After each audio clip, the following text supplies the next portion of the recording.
The restraints cut deep into her wrists as she sat in the metal chair, surrounded by 5 armed men who thought they had captured just another woman.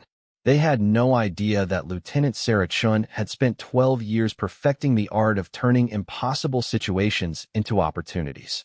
What they saw was a quiet woman in civilian clothes who had stumbled into the wrong place at the wrong time. What they didn't know was that she could kill them all with her bare hands before they could blink. The mistake wasn't theirs alone. Everyone underestimated Sarah Chun. Her petite frame, soft-spoken manner, and gentle smile had fooled enemies and allies alike throughout her career. But beneath that unassuming exterior was a weapon forged by the most elite military training program in the world.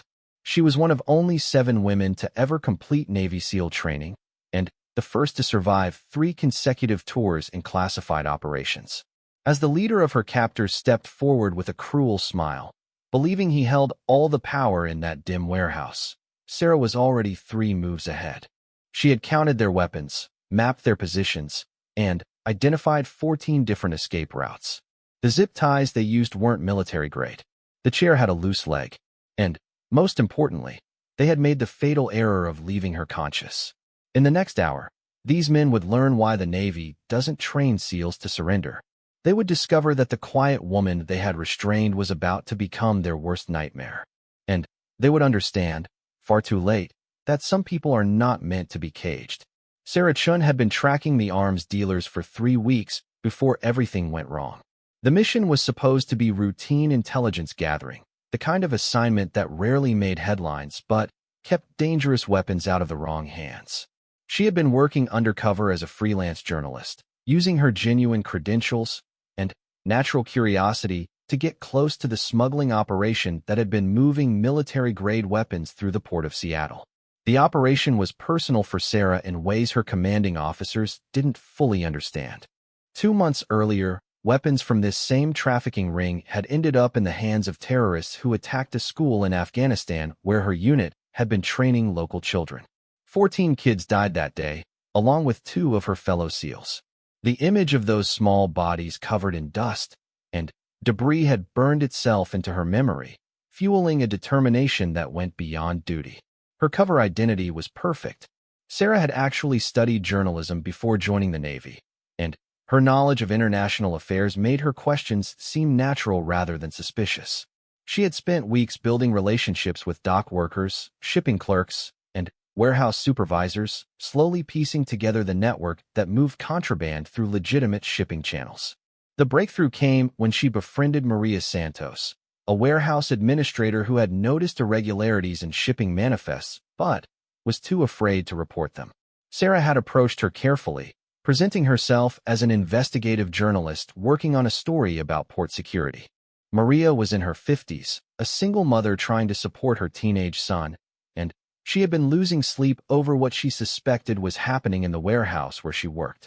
Sarah met Maria for coffee every Tuesday afternoon, gradually earning her trust by listening to her concerns about her son's education and her elderly mother's medical bills. It was during their 4th meeting that Maria finally opened up about the strange shipments that arrived with one set of paperwork, but contained completely different contents. The warehouse in question was operated by Pacific Rim Logistics, a shipping company that handled freight for dozens of legitimate businesses, but also served as a front for the arms trafficking operation. Sarah had spent 2 weeks observing the facility, noting the patterns of when special shipments arrived and which employees were involved in handling them. She learned that the operation was more sophisticated than intelligence reports had suggested. The traffickers weren't just moving weapons randomly. They had contracts with specific buyers, including rebel groups in 3 different countries and at least 2 domestic terrorist organizations. The weapons weren't surplus military equipment as originally suspected, but newly manufactured assault rifles, explosives, and even shoulder-fired missiles that had been diverted from legitimate defense contracts. The leader of the operation was Viktor Kozlov, a former Russian military officer who had built a network spanning from Eastern Europe to the west coast of the United States. Kozlov was smart, paranoid, and extremely violent. He had killed competitors and problematic employees without hesitation, and intelligence agencies across multiple countries had been trying to capture him for over 5 years. Sarah's plan was to document the next major shipment and identify the buyers, giving the joint task force enough evidence to roll up the entire network. She had discovered that a particularly large delivery was scheduled for that Thursday night, involving weapons that were destined for a domestic terrorist group planning an attack on a federal building. On the night of the operation, Sarah positioned herself in an abandoned building across from the warehouse with high-powered cameras and communication equipment. She had backup units standing by 5 miles away, close enough to respond quickly, but far enough to avoid detection. Everything was going according to plan until she noticed the children. 3 kids, probably between 8 and 12 years old, had somehow gotten into the warehouse area. They appeared to be homeless, looking for a warm place to sleep, or perhaps hoping to find food or items they could sell. Sarah watched through her telephoto lens as they moved between shipping containers, unaware that they had wandered into an active crime scene. The weapons delivery was scheduled to begin in less than an hour. If those children were discovered by Kozlov's men, they would be killed without question. Sarah had seen the files on what happened to witnesses in previous operations. Kozlov didn't take chances, and he especially didn't leave loose ends. Sarah faced an impossible choice. Her mission was critical to preventing a terrorist attack that could kill dozens of people. The intelligence she gathered that night could save lives and bring down an international weapons trafficking network. But she couldn't stand by and watch 3 innocent children be murdered. She made her decision in less than 10 seconds. Sarah grabbed her emergency medical kit and slipped out of her observation post, leaving her cameras running automatically. She moved through the shadows toward the warehouse, using skills learned in countless covert operations to avoid detection by the perimeter guards. Finding the children wasn't difficult. They had taken shelter behind a stack of shipping containers near the main warehouse entrance, exactly where Kozlov's men would discover them when the weapons delivery began. Sarah approached them carefully, identifying herself as someone who wanted to help. The oldest child, a boy who couldn't have been more than 11, was protective of the 2 younger ones and suspicious of Sarah's intentions. She recognized the wariness in his eyes, the same look she had seen in child soldiers and refugee camps during her deployments. These kids had learned not to trust adults, and they had good reasons for that mistrust. Sarah showed them her press credentials, explaining that she was a journalist working on a story and that this area was dangerous at night. She offered them food from her emergency supplies and promised to help them find a safe place to sleep. The boy remained skeptical, but the younger children were hungry and tired enough to listen. She was in the process of leading them away from the warehouse when everything went wrong. A patrol that wasn't supposed to happen for another hour came around the corner of the building, and 4 armed men discovered Sarah with the children. She had been so focused on getting the kids to safety that she had missed the sound of their approach. The men immediately recognized that Sarah didn't belong there. Her clothes were too clean, her shoes too expensive, and she carried herself with a confidence that homeless people in that area didn't possess.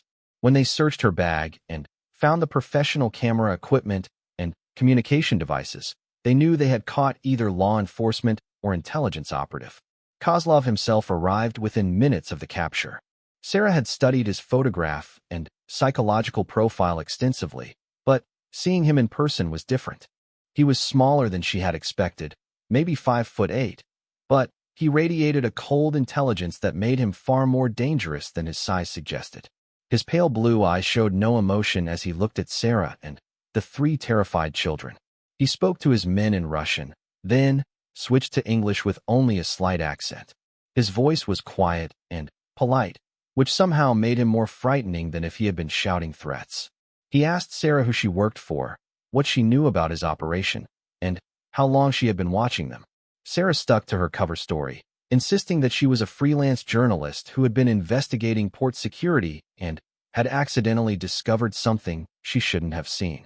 She claimed that the children were sources who had been telling her about suspicious activities in the warehouse district. Kozlov didn't believe her story for a second, but he seemed more curious than angry. He had Sarah and the children brought into the warehouse, where he could question them properly. The main floor of the building had been converted into a staging area for the weapons shipments, with crates of assault rifles, ammunition, and explosives organized for distribution to various buyers. As they were marched through the warehouse, Sarah memorized everything she saw. Even if her mission had been compromised, the intelligence value of what she was observing was enormous. She identified weapon systems that weren't supposed to exist outside of active military units, explosives that could level city blocks, and documentation that revealed the scope of Kozlov's international network. The children stayed close to Sarah, clearly terrified but looking to her for protection. The youngest, a girl who couldn't have been more than 8, grabbed Sarah's hand and wouldn't let go. Sarah felt the familiar surge of protective instinct that had driven her to become a SEAL in the first place.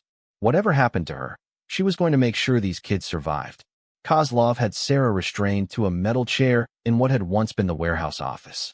The zip ties they used were tight enough to cut off circulation, and the chair was positioned so she could see the children, who were being held nearby by armed guards. The message was clear: their safety depended on her cooperation. The interrogation began immediately. Kozlov was methodical and patient, asking the same questions in different ways, looking for inconsistencies in Sarah's answers. He had obviously done this before, and he was good at reading people's reactions. Sarah stuck to her cover story, but she could see that he was becoming increasingly skeptical. What Kozlov didn't know was that Sarah had been trained to resist interrogation by some of the best specialists in the world. SEAL training included extensive psychological conditioning designed to help operatives maintain their cover even under extreme stress. She had endured simulated torture, sensory deprivation, and psychological manipulation that made Kozlov's questions seem almost polite. More importantly, she was using the time to study her captors and plan her escape. Sarah had counted 7 men in the immediate area, all armed with handguns, and at least 2 carrying automatic weapons. She had identified the locations of exits, weapons, and potential improvised weapons. The warehouse's layout worked to her advantage, with plenty of cover and multiple escape routes. The children were the complicating factor. Sarah could probably fight her way out of the building, but she couldn't do it while protecting 3 kids without getting them killed in the crossfire. She needed to find a way to separate them from the immediate danger before making her move. As the interrogation continued, Sarah noticed something that gave her hope. The weapons delivery that was supposed to happen that night was clearly running late. Kozlov kept checking his watch and speaking in Russian with his subordinates. Whatever was causing the delay might give her the opportunity she needed. The first break came when one of Kozlov's men reported a problem with the delivery truck. Apparently, there had been an accident that blocked the route the weapons shipment was supposed to take, and they needed to find an alternative way to get the merchandise to the warehouse. This meant that at least some of Kozlov's attention would be diverted from questioning Sarah. While Kozlov was dealing with logistics problems, Sarah was working on the zip ties that held her to the chair. The restraints were tight, but they weren't positioned perfectly, and she had learned techniques for escaping from various types of binding during her training. The key was to dislocate her thumb joints just enough to slip her hands through the ties without making it obvious what she was doing. The process was painful and slow, but Sarah had endured much worse during her military career. She used controlled breathing techniques to manage the pain and kept her facial expression neutral so that the guards watching her wouldn't notice what she was attempting. After nearly an hour of patient work, she felt her right hand slip free of the restraint. She immediately stopped moving and waited for the right moment to free her left hand. The timing had to be perfect because once both hands were free, she would have to act immediately before someone noticed. The opportunity came when Kozlov received a phone call that clearly contained bad news. He walked away from the office area to talk privately, taking 2 of his men with him. That left 4 guards watching Sarah and the children, and only 2 of them were paying close attention. Sarah freed her left hand and immediately went into action. She had rehearsed the sequence mentally dozens of times during the past hour, and muscle memory took over. The closest guard was 3 feet away with his back turned. Sarah snapped his neck before he could react, caught his falling body to prevent noise, and took his weapon in one smooth motion. The second guard turned toward the sound just in time to see Sarah's knife blade, taken from the first man's belt, slide between his ribs and into his heart. He dropped without making a sound, and Sarah caught his weapon as well. The third guard was across the room and started to shout a warning, but Sarah's thrown knife caught him in the throat. The fourth guard had time to draw his weapon, but not to use it effectively. Sarah's military training had taught her to move faster than most people could think, and she put 3 rounds center mass before he could get a shot off. The entire sequence took less than 15 seconds. Sarah immediately went to the children, who were huddled together in terror. She spoke to them calmly, explaining that they were going to leave and that they needed to do exactly what she told them. The oldest boy nodded, understanding that their survival depended on following her instructions. Sarah knew that Kozlov and his remaining men would be back. The gunfire changed everything. Sarah heard Kozlov shouting orders to his remaining men, coordinating their search pattern and blocking potential escape routes. She grabbed the automatic weapon from the dead guard and checked the ammunition. 2 full magazines plus the one already loaded. Not enough for a prolonged firefight, but sufficient if she was smart about how she used it. The children were terrified, but following her instructions. Sarah got them into the small office and used a heavy desk to barricade the door from the outside. She explained to the oldest boy that no matter what they heard, they were not to open the door or make any noise until she came back for them. If she didn't return within an hour, they should wait until everything was quiet and then use the fire exit to escape. Sarah could hear Kozlov's men spreading out through the warehouse, moving systematically from section to section. They were experienced and disciplined, not the kind of criminals who would panic and make mistakes under pressure. She counted at least 4 distinct voices, possibly 5, which meant she was outnumbered, but not impossibly so. The warehouse layout favored her defensive position. The maze of shipping containers and stacked cargo created natural choke points where she could force the searchers to come at her 1 or 2 at a time. More importantly, she knew the building better than they did after spending weeks observing it. She had memorized the location of every exit, every blind corner, and every piece of cover. Her first priority was to reach her communication equipment and call for backup. The Joint Task Force units were standing by 5 miles away, but they needed her signal to move in. The problem was that her radio and satellite communicator were back in the observation post across the street, and reaching them meant crossing open ground under hostile fire.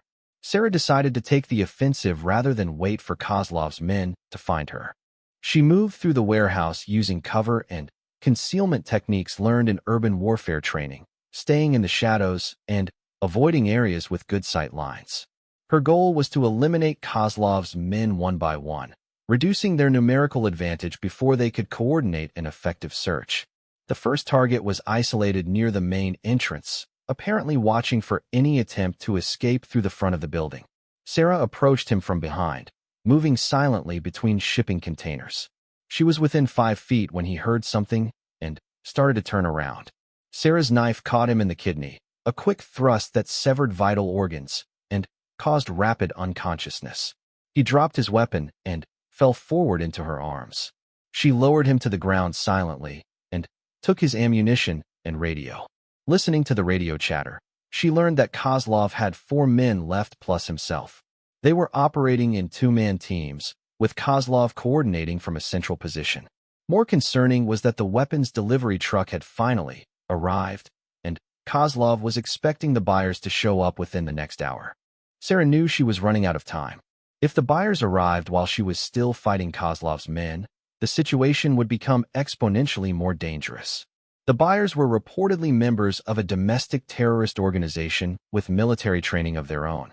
Getting caught in a 3-way firefight while protecting 3 children was not a scenario she wanted to face. She decided to change tactics and go after Kozlov directly.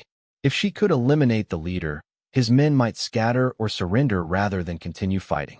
The radio chatter indicated that he was positioned near the main office area where she had been held prisoner, probably coordinating the search from there. Moving through the warehouse toward the office area required crossing a large open space with minimal cover. Sarah studied the area for several minutes, noting the sight lines and planning her route. She would have to move fast and hope that Kozlov's remaining men were too spread out to provide mutual support. The run across the open area felt like it took forever, though it was probably less than 30 seconds. Sarah used shipping containers and forklift trucks for cover, moving in short bounds and changing direction frequently to make herself a difficult target. She heard shouting behind her as one of Kozlov's men spotted her movement, but no shots were fired. Reaching the office area, Sarah found that Kozlov had barricaded himself behind an improvised fighting position made of steel filing cabinets and desk furniture. He had a clear field of fire covering the main approaches, and he was armed with a military-grade assault rifle that would punch through most cover in the warehouse. Sarah realized that a direct assault would be suicide. Instead, she needed to use her knowledge of the building to find an alternate route. She remembered seeing maintenance catwalks that ran along the ceiling of the warehouse, providing access to electrical systems and ventilation equipment. If she could reach those catwalks, she might be able to get above Kozlov's position. The access ladder to the catwalks was located in a storage room behind Kozlov's position. Reaching it meant making a wide circle through the warehouse while avoiding his remaining men, who were still searching for her. Sarah checked her ammunition again and started moving. The first obstacle was a two-man patrol moving through the section she needed to cross. Sarah watched them from concealment, noting their movement pattern and timing. They were staying close together, which was smart for mutual support, but made them vulnerable to a coordinated attack. Sarah waited until they were moving between tall stacks of shipping containers, limiting their field of view and escape routes. She approached from their blind spot, using a flashbang grenade taken from one of the dead guards. The explosion stunned both men long enough for Sarah to eliminate them with her knife, avoiding the noise of gunfire. With Kozlov's remaining searchers neutralized, Sarah made her way to the maintenance access ladder. The catwalks were narrow and made of steel mesh, designed to support maintenance workers, but not combat operations. Every step created noise that echoed through the warehouse, but Sarah had no choice except to accept the risk. From above, she could see Kozlov's position clearly. He had established himself behind solid cover with good fields of fire, and he was constantly scanning for threats. More importantly, she could see that the weapons delivery truck had arrived and was parked just outside the main loading dock. Sarah also noticed something that changed her tactical assessment completely.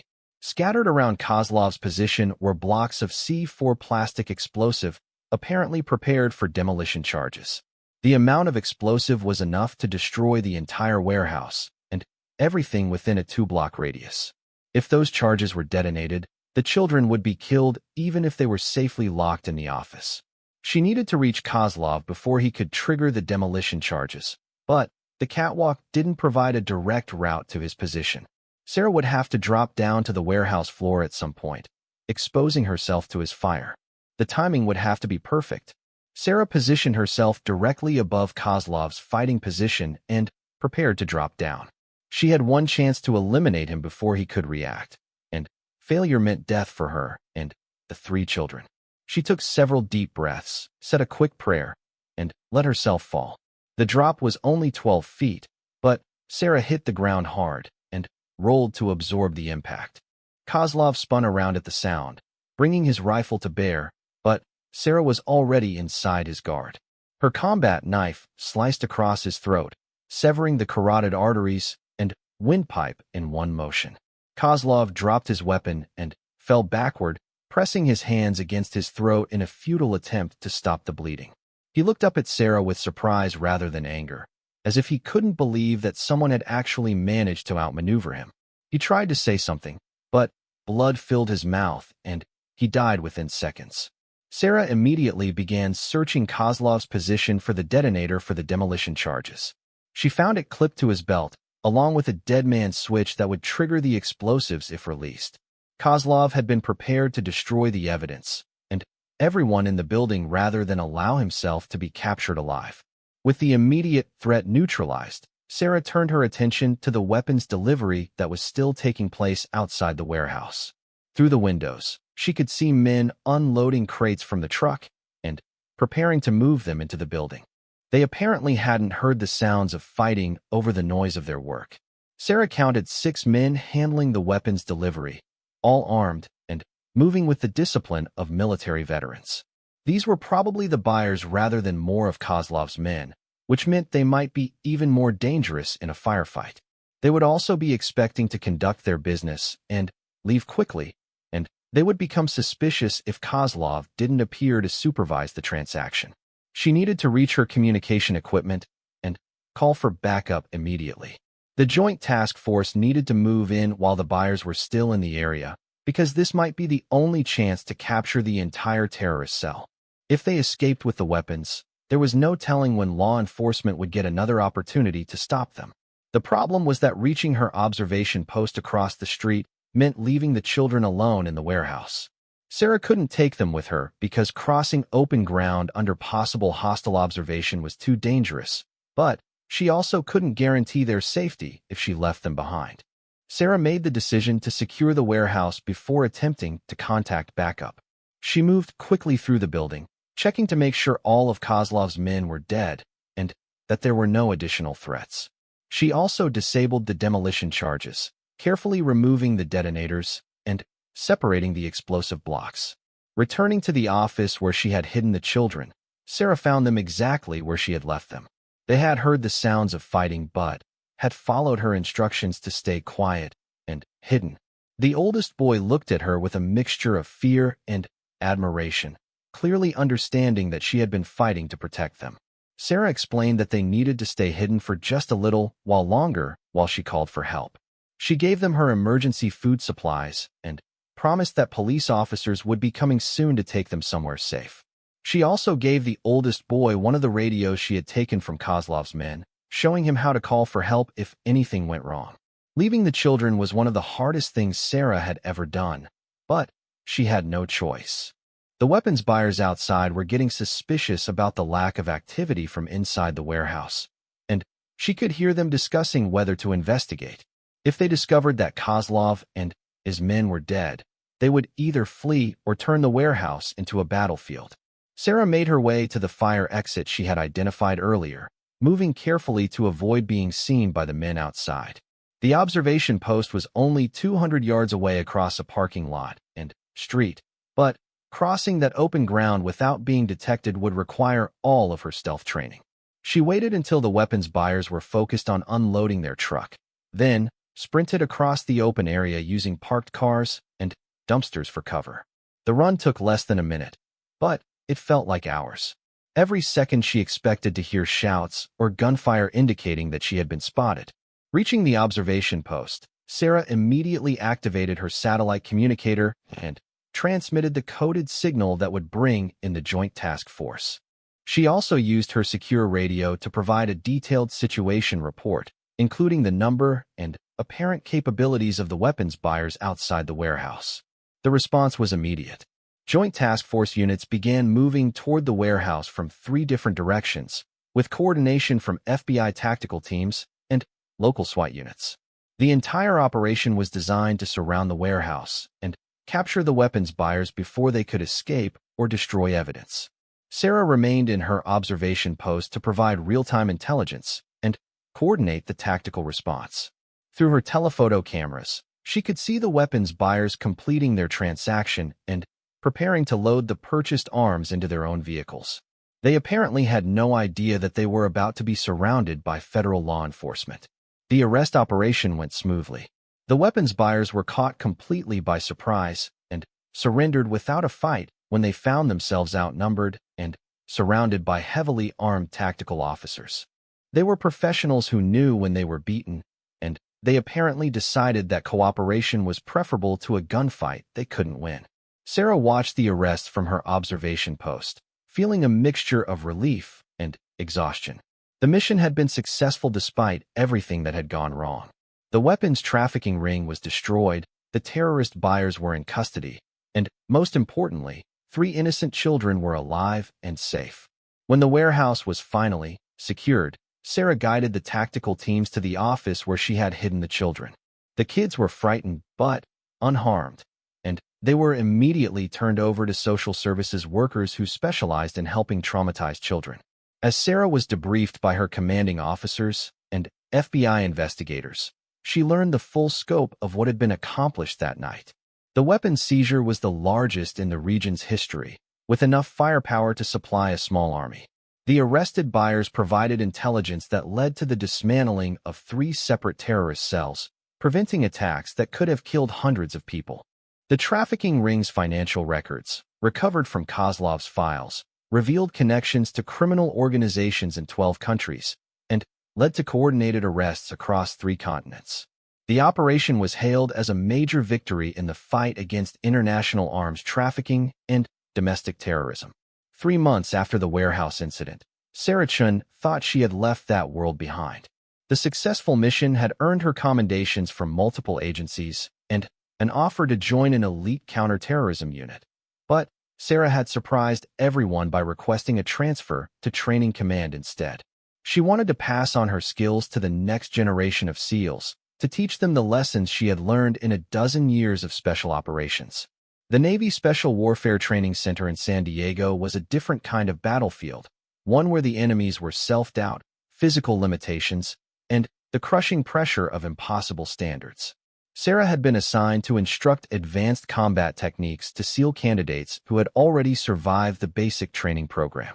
These were the elite among the elite, men and women who had proven they could endure anything the military could throw at them. Sarah's reputation had preceded her to the training center. Her fellow instructors knew about the warehouse operation, though the details remained classified. They also knew about her previous deployments, her specialized skills, and her record of bringing her teams home alive from situations that should have been impossible to survive. The trainees respected her before they ever met her, but respect and understanding were 2 very different things. The first challenge Sarah faced as an instructor was breaking through the preconceptions her students had about combat and survival. Most of the SEAL candidates were young men who had grown up on action movies and video games, and they thought they understood what real fighting looked like. They expected dramatic confrontations, heroic speeches, and clear victories over obvious enemies. Sarah's job was to teach them that real combat was usually nothing like what they expected. It was messy, confusing, and morally complicated. The enemy didn't always wear uniforms or follow rules, and the difference between success and failure often came down to split-second decisions made under impossible pressure. Her teaching methods were unconventional but effective. Instead of classroom lectures about tactics and techniques, Sarah created scenarios that forced her students to experience the psychological pressure of real combat situations. She would place them in simulated hostage situations where they had to choose between completing their mission and saving innocent lives. She made them practice fighting while protecting civilians who didn't understand what was happening and sometimes actively worked against them. One of her favorite training exercises involved what she called the restraint test. Students would be captured during a mock mission and held by role-playing instructors who would try to break their cover stories through interrogation. The twist was that the students were told they could escape at any time using techniques they had been taught, but they were also responsible for protecting a civilian who was being held with them. Most students failed the exercise on their first attempt. They either escaped without considering the civilian's safety, or they remained passive and allowed both themselves and their prisoner to be compromised. Sarah used these failures as teaching moments, helping her students understand that real-world operations rarely offered perfect solutions. Sarah's most challenging student was Lieutenant Marcus Rivera, a former Marine sniper who had transferred to the SEALs after completing multiple deployments in Afghanistan and Iraq. Rivera was technically excellent, physically capable, and mentally tough, but he had a tendency to see situations in absolute terms. He believed that military operations should have clear objectives and defined rules of engagement, and he struggled with scenarios that required moral flexibility. The conflict between Sarah and Rivera came to a head during an advanced survival exercise that was designed to test students' ability to operate behind enemy lines for extended periods. The exercise involved a simulated escape and evasion scenario where students had to reach an extraction point while avoiding capture by instructors playing the role of hostile forces. Rivera's team was captured on the second day of the exercise when they walked into an ambush that Sarah had carefully planned. According to the scenario, they were being held in a facility that also contained civilian prisoners who were being tortured for information. Rivera's team had the skills to escape, but doing so would likely result in reprisals against the civilians. Rivera chose to escape immediately, arguing that his primary responsibility was to his mission and his team. When Sarah debriefed the exercise, she pointed out that his decision would have resulted in the deaths of innocent people and potentially compromised future operations in the area. Rivera disagreed, insisting that soldiers couldn't be responsible for every civilian casualty in a war zone. The argument that followed revealed fundamental differences in how Sarah and Rivera understood the role of Special Operations Forces. Rivera believed that SEALs were weapons to be pointed at specific targets, and that moral considerations should be handled by politicians and commanders.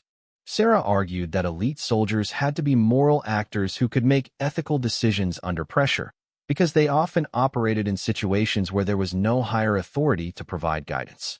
The debate might have remained academic if not for an incident that occurred during Rivera's final training exercise. The scenario was designed to be Sarah's most challenging test, combining multiple elements of special operations work into a single mission. Students had to infiltrate a simulated terrorist compound, gather intelligence, and eliminate specific targets while avoiding civilian casualties and maintaining their cover identities. Rivera's team was assigned to capture a high-value target who was supposedly planning a terrorist attack. The mock compound was populated with role-playing civilians, including women and children, and the students had to distinguish between legitimate targets and innocent bystanders. Unknown to the students, one of the civilians was actually an instructor carrying information that could change the entire mission parameters. The exercise went wrong when Rivera's team encountered unexpected resistance from defenders who were better trained and equipped than the scenario had suggested. In the confusion of the firefight, Rivera made a decision that Sarah had been dreading throughout his training. When faced with a choice between completing his assigned mission and protecting civilians who might be providing information to his enemies, Rivera chose the mission. Sarah was monitoring the exercise from a command post when she received reports that Rivera had killed several civilian role-players while pursuing his target. According to the exercise controllers, Rivera's team had used excessive force and shown insufficient concern for collateral damage.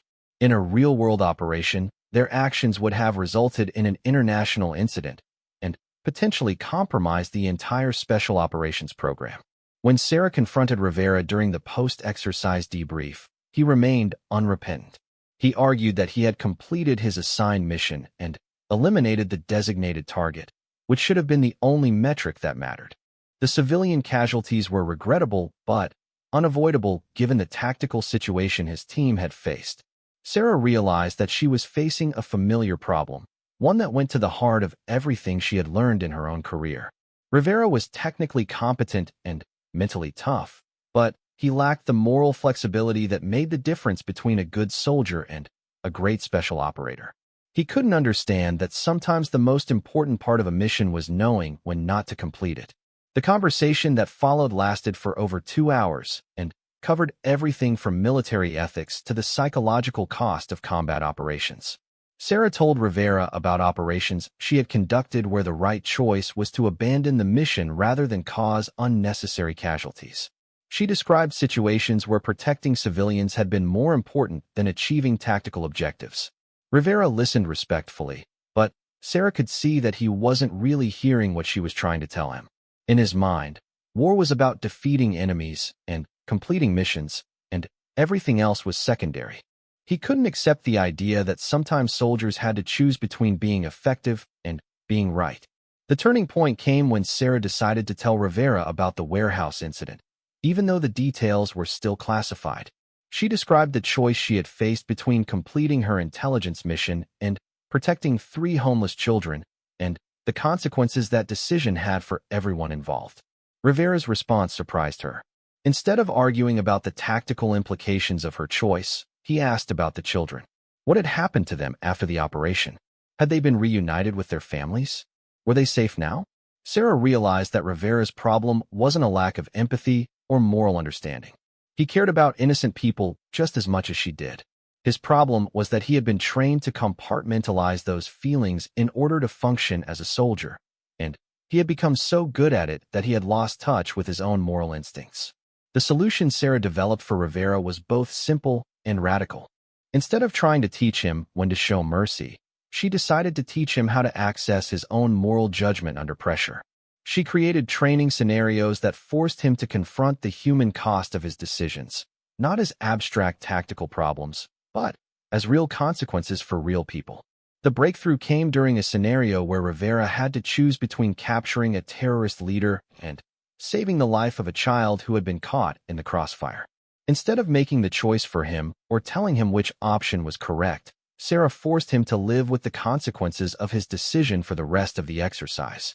When Rivera chose to save the child and allow the terrorist to escape, Sarah made sure that his decision had real consequences within the training scenario.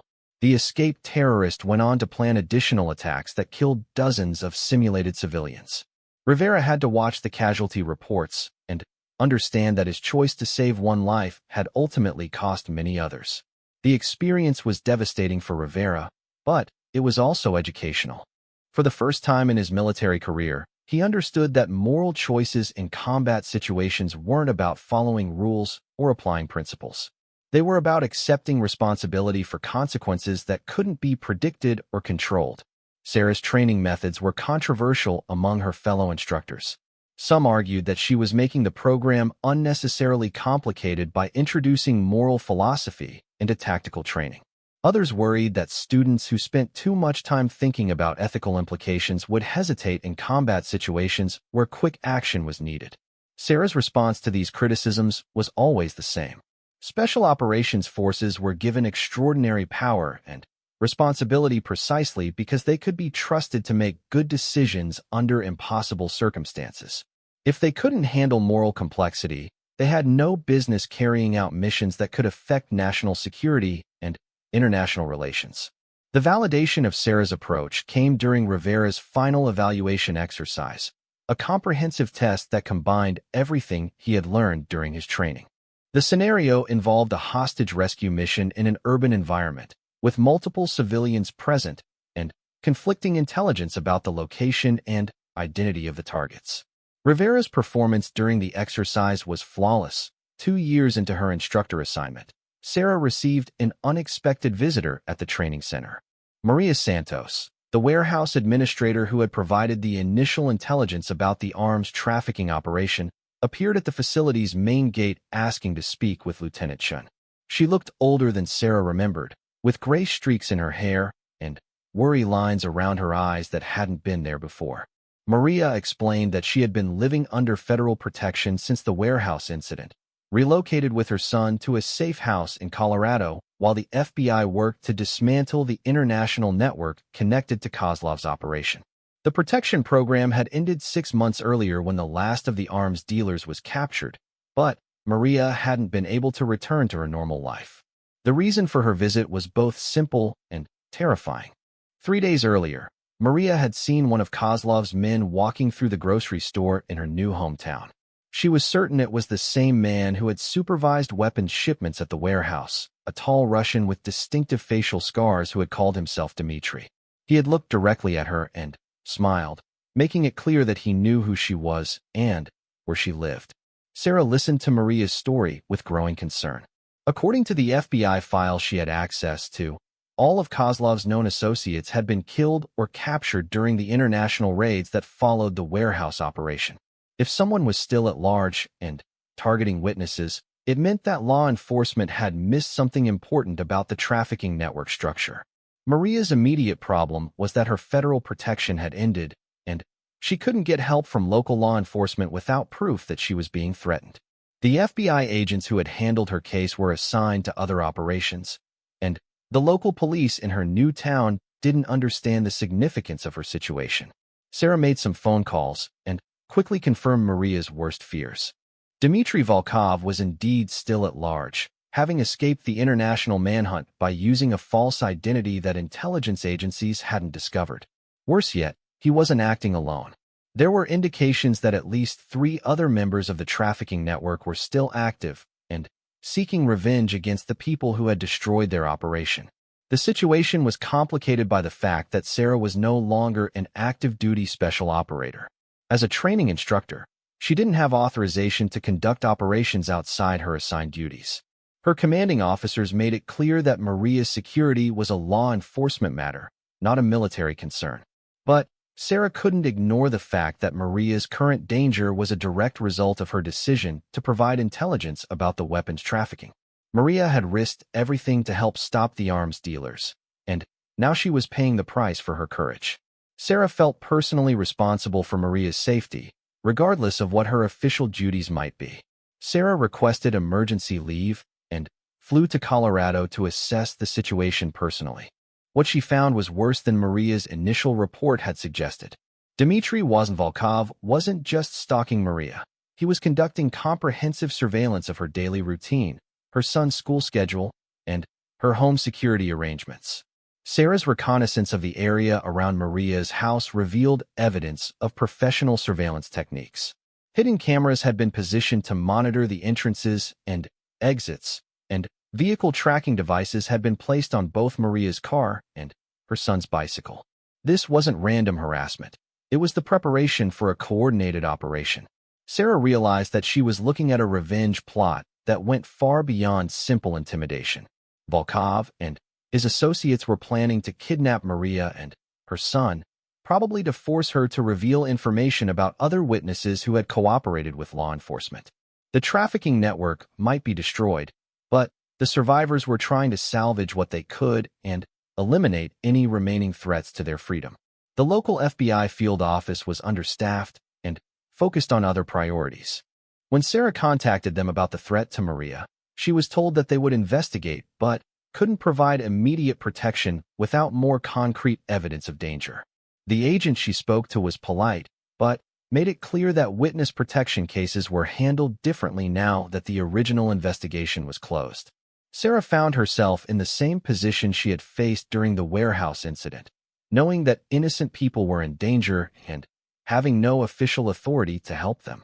The difference this time was that she had more experience and better resources. She also had a network of former teammates who might be willing to assist with an unofficial operation. Sarah's first call was to Master Chief Tommy Rodriguez, a SEAL team leader who had served with her on 2 deployments and was currently assigned to a counterterrorism unit at Naval Special Warfare Group 2.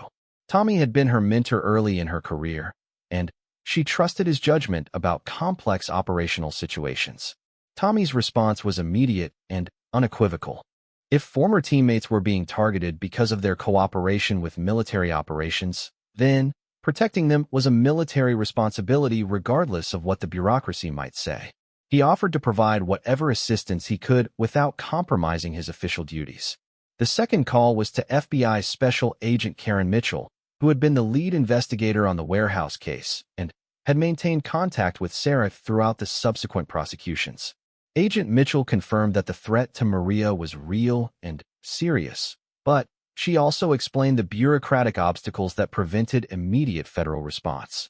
Agent Mitchell offered to provide intelligence support for any protective measures Sarah might arrange, and she promised to expedite any requests for official law enforcement intervention if Sarah could provide evidence of immediate danger to Maria and her son. Sarah's plan was to use her military training and contacts to provide security for Maria while gathering evidence that would justify federal law enforcement action. She would operate carefully to avoid legal complications, but she would not allow Maria to be harmed because of administrative delays. The first step was to move Maria and her son to a secure location while Sarah and her team assessed the full scope of the threat. Sarah had contacted 2 other former SEALs who were between assignments and willing to help with what they understood to be an unofficial protective operation. Chief Petty Officer James Harrison was an explosive specialist who had worked with Sarah on maritime interdiction operations. Petty Officer First Class Lisa Park was a communications expert who had been part of Sarah's team during a classified mission in Eastern Europe. Both were experienced operators who understood the risks of unofficial actions. Moving Maria and her son required careful planning to avoid detection by Volkov's surveillance network. Sarah's team used counter-surveillance techniques to identify and neutralize the hidden cameras and tracking devices, then executed a complex movement plan that would make it appear that Maria and her son had simply left town for a family emergency. The safe house Sarah had arranged was a remote cabin owned by a retired Navy SEAL who understood the need for operational security. The location was defensible, had multiple escape routes, and was far enough from major roads to provide early warning of approaching vehicles. Once Maria and her son were secure, Sarah's team began a systematic investigation of Volkov's operation. Using surveillance techniques and intelligence analysis methods learned during their military careers, they mapped the network of associates who were supporting his revenge campaign. What they discovered was more extensive than anyone had realized. Volkov had rebuilt a significant portion of the original trafficking network using connections and resources that law enforcement had missed during the initial investigation. He wasn't just seeking revenge. He was trying to restart the arms dealing operation using a more careful and security-conscious approach. The new network included corrupt officials in 3 different law enforcement agencies, military personnel who were selling equipment and information, and international contacts who could provide weapons and transportation. Volkov had learned from the mistakes that had led to the destruction of Kozlov's organization, and he was being much more careful about operational security. Sarah realized that stopping Volkov would require more than just protecting Maria. The new trafficking network represented a serious threat to national security, and it needed to be destroyed before it could become fully operational. But she also understood that any action she took would have to be carefully coordinated with law enforcement to avoid legal complications. Agent Mitchell proved to be an invaluable ally in developing a plan that would achieve both objectives.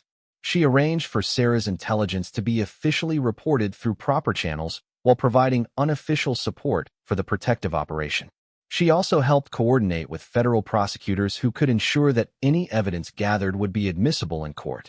The breakthrough came when Sarah's surveillance team captured evidence of Volkov meeting with a corrupt DEA agent who was providing information about federal investigations. The meeting was recorded using equipment provided by Agent Mitchell, and the evidence was sufficient to justify a federal task force operation against the entire network. The timing of the law enforcement response was critical. Volkov had apparently grown suspicious about Maria's disappearance and was preparing to expand his search. Sarah's team intercepted communications indicating that he was planning to kidnap other witnesses and their families if he couldn't locate Maria within the next few days.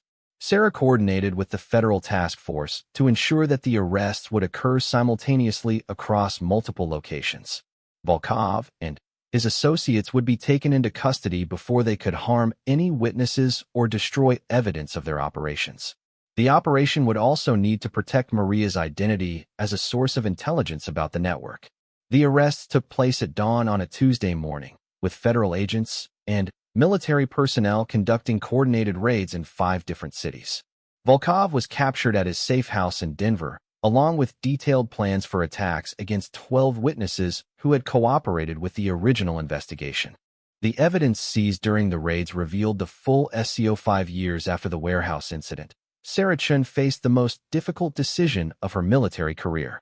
The Navy had offered her a promotion to full commander and assignment to lead the new Joint Special Operations Ethics Training Program, a position that would establish her as one of the most influential instructors in the special operations community. It was everything she had worked toward since transitioning from operational duties to training command. But the offer came with a price that Sarah hadn't anticipated.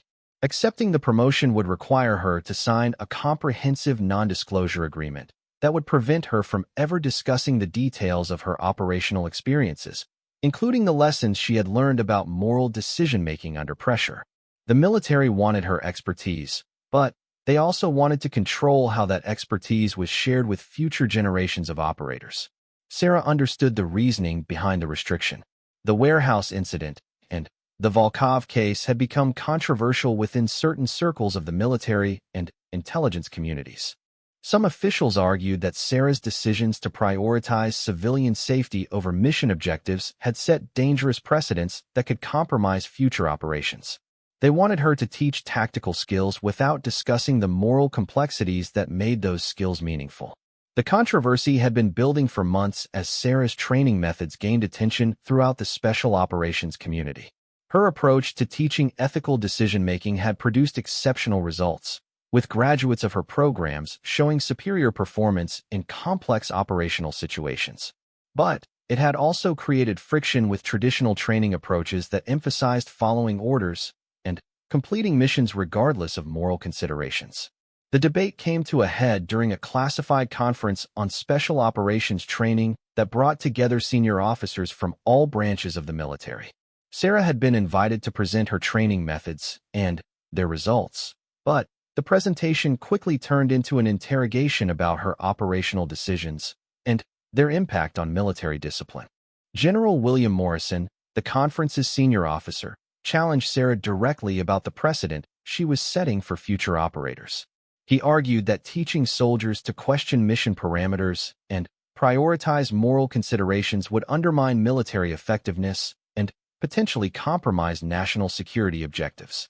Sarah's response was measured but firm.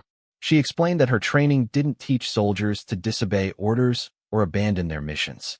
Instead, it taught them to make better decisions within the scope of their authority, decisions that would ultimately make military operations more successful and sustainable.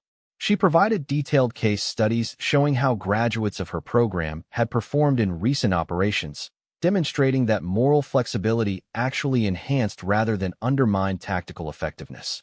Operators who could think ethically were better at building relationships with local populations, gathering intelligence, and adapting to unexpected situations.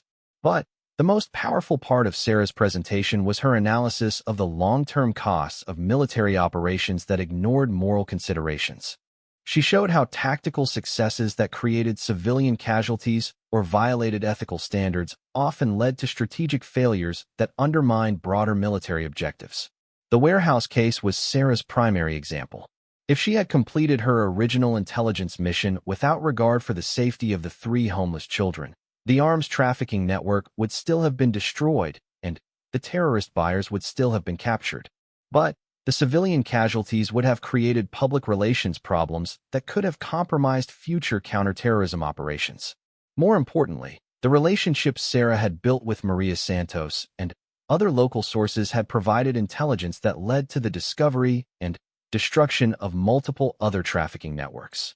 Those relationships had been possible only because people trusted Sarah to protect innocent lives even when it complicated her missions.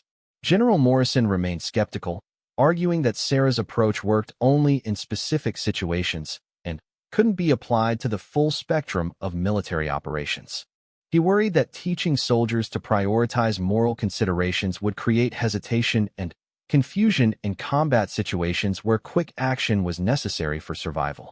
Sarah acknowledged that her methods weren't appropriate for all types of military training, but she argued that special operations forces were different from conventional soldiers. They operated with greater autonomy and authority, often in situations where there was no higher command structure to provide guidance. That autonomy required moral sophistication that could only be developed through careful training and practice. The conference debate continued for 3 days, with Sarah defending her methods against criticism from senior officers who represented traditional approaches to military training. She found allies among younger officers who had seen the results of her training in operational environments, but the institutional resistance was stronger than she had expected. The final blow came when Sarah was told that continuing her current training methods would require her to remain at her current rank indefinitely. The military wanted the benefits of her expertise, but they weren't willing to give her the authority to expand her influence throughout the special operations community. Sarah requested time to consider the promotion offer and its restrictions. She understood that accepting would give her the resources and authority to train thousands of future operators, but it would also require her to abandon the core principles that made her training effective. She would become part of a system that valued tactical competence over moral sophistication. The decision became even more complicated when Sarah received an unexpected visit from 3 of the homeless children she had protected during the warehouse incident. They had grown into teenagers now, and they had sought her out to thank her for saving their lives and to tell her how her actions had changed their futures. The oldest boy, now 17 and preparing to graduate from high school, explained that Sarah's protection that night had led to their placement in a group home where they received education and support that would have been impossible if they had remained on the streets. All 3 were planning to attend college, and 2 were considering military careers inspired by Sarah's example. Their visit reminded Sarah why she had become a SEAL in the first place. Military service wasn't about following orders or completing missions. It was about protecting people who couldn't protect themselves and making the world safer for future generations. The skills and training were important, but they were meaningless without the moral foundation that gave them purpose. Sarah made her decision that night. She declined the promotion and requested transfer to a position that would allow her to continue developing and teaching ethical decision-making for Special Operations Forces. She would accept the career limitations in exchange for the freedom to prepare future operators for the moral challenges they would face. The response from military leadership was swift and predictable. Sarah was told that her transfer request was denied and that she would either accept the promotion with its restrictions or face assignment to duties that would effectively end her influence on special operations training. Sarah chose a third option. She submitted her resignation from active duty and accepted a position with a private training organization that worked with military and law enforcement agencies around the world. The move meant giving up her military career and the security that came with it, but it also meant freedom to teach what she believed future operators needed to learn. The transition to civilian life was more difficult than Sarah had anticipated. After 15 years in the military, she had to learn how to navigate a world where authority came from expertise rather than rank and where success was measured by different standards than mission completion. But the work itself was more rewarding than anything Sarah had experienced during her military career. Working with the private training organization, she was able to develop comprehensive programs that taught ethical decision-making alongside tactical skills to special operations forces from multiple countries. Her programs attracted attention from military units that were dealing with complex operational challenges in environments where traditional approaches had proven inadequate. Urban warfare, counterterrorism, and peacekeeping operations all required operators who could think ethically while performing tactically, and Sarah's training methods provided skills that weren't available anywhere else. The validation of Sarah's approach came during a classified evaluation of special operations training programs conducted by an independent research organization. The study found that operators trained in Sarah's methods showed superior performance in complex scenarios that required moral decision-making under pressure. More importantly, the study found that units trained in ethical decision-making had lower rates of post-traumatic stress and other psychological problems associated with military service. Operators who understood the moral dimensions of their actions were better able to process and integrate their experiences in healthy ways. Sarah's civilian work also allowed her to maintain contact with Maria Santos and the 3 children from the warehouse incident. She provided mentoring and support as they built their new lives, and she learned from their experiences about the long-term impact of military operations on civilian populations.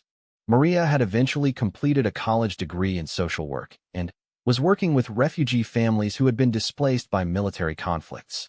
Her experience with the arms trafficking case had given her insights into how military operations affected civilian communities, and she was using that knowledge to help other families navigate similar challenges. The 3 children had all succeeded in their education and were pursuing careers that reflected the impact of Sarah's protection. The oldest boy was preparing to enter the Naval Academy, inspired by Sarah's example of moral courage.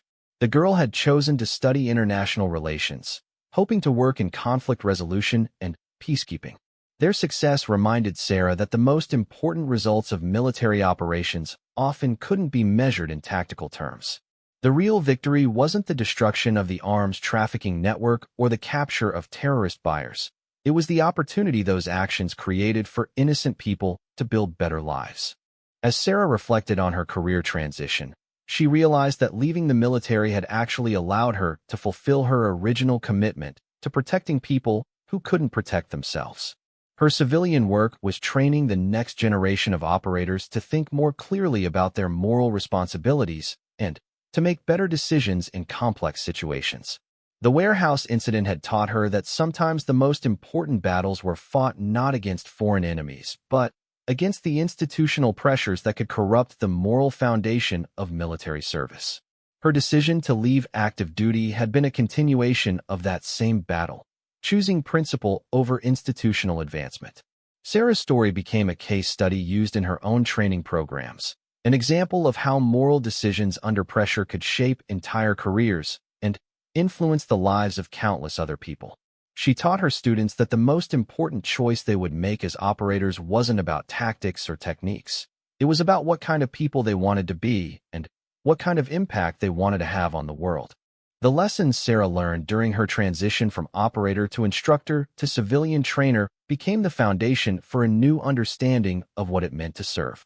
Military service wasn't just about defending the country against external threats. It was about preserving and advancing the values that made the country worth defending.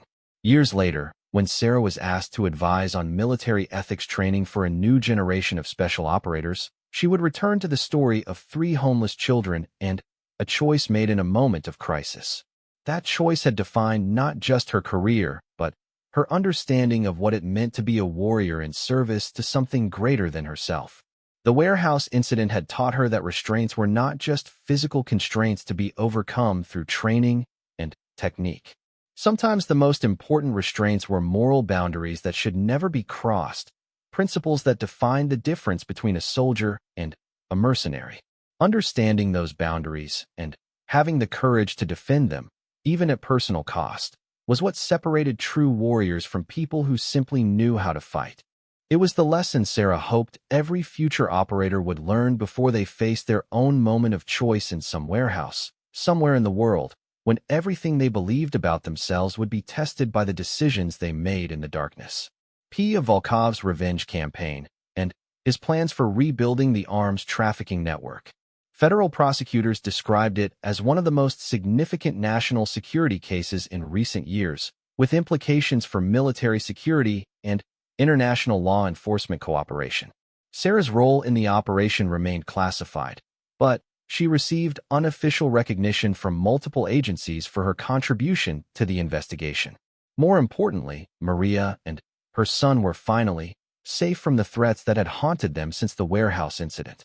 The experience taught Sarah important lessons about the long-term consequences of special operations. The warehouse mission had been successful in immediate tactical terms, but the full implications had taken years to become clear.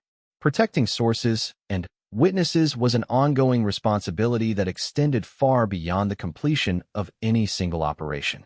Sarah also learned about the importance of maintaining professional networks and personal relationships that could provide support during unofficial operations. The success of the protection mission had depended on her ability to coordinate with former teammates, law enforcement contacts, and other professionals who were willing to take risks for the right reasons. When Sarah returned to her instructor duties, she incorporated these lessons into her training programs. She taught her students that special operations work often created long-term obligations and relationships that could be more important than immediate mission objectives. She emphasized the importance of building trust with sources and allies, and the responsibility operators had to protect the people who helped them. The Volkov case also reinforced Sarah's belief in the importance of moral decision-making in special operations. Her choice to help Maria, despite having no official authorization, had been the right thing to do regardless of the personal and professional risks involved. Sometimes being a good soldier meant being willing to act outside official channels when official channels weren't adequate to protect innocent people. Maria and her son eventually relocated again, this time to a location that was truly secure and where they could build new lives without fear of retaliation. Sarah maintained contact with them, providing advice and assistance when needed, and ensuring that they would always have someone they could turn to if new threats emerged. The relationship Sarah built with Maria became a model for how special operators should think about their obligations to the people who help them. Military operations often depend on the cooperation and courage of civilians who take enormous risks to provide assistance. Those people deserve protection and support that extends far beyond the completion of any single mission, not just tactically but ethically. When faced with ambiguous situations, he made decisions that protected innocent people while still accomplishing his mission objectives. More importantly, he was able to adapt his plans in real time as new information became available, showing the kind of moral flexibility that Sarah had been trying to teach him. The success of Rivera's training became a model for Sarah's other students. She had proven that it was possible to teach moral decision-making as a tactical skill, just like marksmanship or close-quarters combat. Students who completed her program were not only better soldiers, but better people, with the confidence to make ethical choices even under extreme pressure. Sarah's reputation as an instructor spread throughout the special operations community.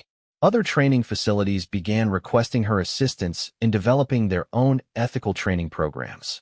Military psychologists studied her methods and incorporated her techniques into their research on moral decision-making in combat situations. But Sarah's most important achievement was more personal. She had learned to pass on the lessons of her own experience in a way that prepared other soldiers to face the moral challenges of modern warfare. She had found a way to teach the most important lesson of all, that being a warrior meant more than just being willing to fight and die for your country. It meant being worthy of the trust that your country placed in you when it gave you the power to make life and death decisions. As she watched her students graduate and move on to their own operational assignments, Sarah felt a satisfaction that was different from anything she had experienced during her own combat operations. She had found a way to multiply her own impact, to ensure that the lessons she had learned at such great cost would live on in the next generation of special operators. The warehouse incident had taught her that sometimes the most important battles were fought not against foreign enemies, but against the temptation to abandon your own moral compass in pursuit of tactical objectives. Her students would face that same temptation in their own careers, but they would be better prepared to make the right choices when the moment came. But for Sarah, the real victory was simpler and more personal. 3 children who had been in the wrong place at the wrong time were alive and safe because she had chosen to act when action was needed. That choice had nearly cost her the mission and her life, but it had been the right thing to do. In her after-action report, Sarah wrote about the importance of adapting to unexpected situations and the value of thorough preparation. She didn't mention that the most important lesson she had learned was about the cost of doing the right thing and why some prices are worth paying regardless of the consequences. The children were eventually placed in protective foster care, while social services worked to reunite them with any surviving family members. Sarah never learned their names or what happened to them after that night, but she sometimes wondered if they remembered the woman who had kept them safe when the world around them turned dangerous. Within minutes, she had to get the children out of the warehouse and call for backup before the rest of the trafficking ring realized what had happened. The weapons shipment was still coming, and there were enough explosives in the building to level several city blocks if they were detonated. She led the children toward a fire exit she had identified earlier, moving quickly but quietly through the maze of shipping containers and weapons crates. The warehouse was larger than it had appeared from outside, and they had to cover almost 200 yards to reach safety. They were halfway to the exit when Sarah heard Kozlov shouting orders in Russian. He had discovered the bodies and was organizing a search of the warehouse. Sarah could hear at least 6 different voices, which meant there were more men in the building than she had originally counted. The children were slowing her down, but abandoning them wasn't an option. Sarah made the decision to find a secure location where she could hide them while she dealt with the remaining threats. There was a small office near the fire exit that had a heavy door and no windows. If she could get the kids inside and barricade the door, they would be safe while she handled Kozlov and his men. As they approached the office, Sarah heard footsteps moving in their direction. She pushed the children into an alcove behind a stack of shipping crates and motioned for them to stay quiet. 2 of Kozlov's men appeared around the corner, both carrying automatic weapons and clearly searching for the escaped prisoners. Sarah waited until they were both past her position before moving. She took the first man from behind, clamping her hand over his mouth and driving her combat knife up through the base of his skull into his brain. He died instantly and silently. The second man heard something and started to turn around. Sarah threw her knife and caught him in the center of his chest, but he managed to fire a burst from his automatic weapon before falling. The sound echoed through the warehouse, and Sarah knew that stealth was no longer an option.